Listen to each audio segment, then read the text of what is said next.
السلام علیکم ویورز، کیسے ہیں؟ امید ہے سب خیریت سے ہوں گے۔ آج کے اس ویڈیو میں آپ کے لیے ایک بہت مجری وظیفہ لے کر آئی ہوں۔ یہ وظیفہ کسی کے دل میں اپنی بے حد محبت قائم کرنے کا وظیفہ ہے۔ اس وظیفے کو شوہر بھی کر سکتا ہے، اس وظیفے کو بیوی بھی کر سکتی ہے، اور اس وظیفے کو اگر بہن بھائیوں میں محبت نہیں ہے تو وہ بھی کر سکتے ہیں۔ اس وظیفے کو بہت مجری وظیفہ ہے، کسی کے لیے بھی آپ کر سکتے ہیں، کیونکہ اس وظیفے کے کرنے سے محبت قائم ہوتی ہے، بے پناہ بے حد محبت قائم ہو جاتی ہے۔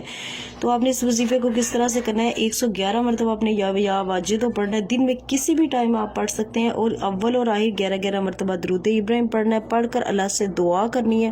تو انشاءاللہ اس وظیفے کی مدد سے آپ کسی کے دل میں اپنی محبت کو ڈال سکتے ہیں، اور 41 دن تک آپ نے اس عمل کو کرنا ہے۔ اگر آپ پانی پر دم کر سکتے ہیں تو پانی پر دم کر کر اس شخص کو پلا دیں، اگر وہ شخص پاس نہیں ہے تو اس کی تصویر پر آپ دم کر سکتے ہیں۔ بہت مجری وظیفہ ہے، اس وظیفے کی مدد سے آپ کسی کے دل میں محبت پیدا کر سکتے ہیں۔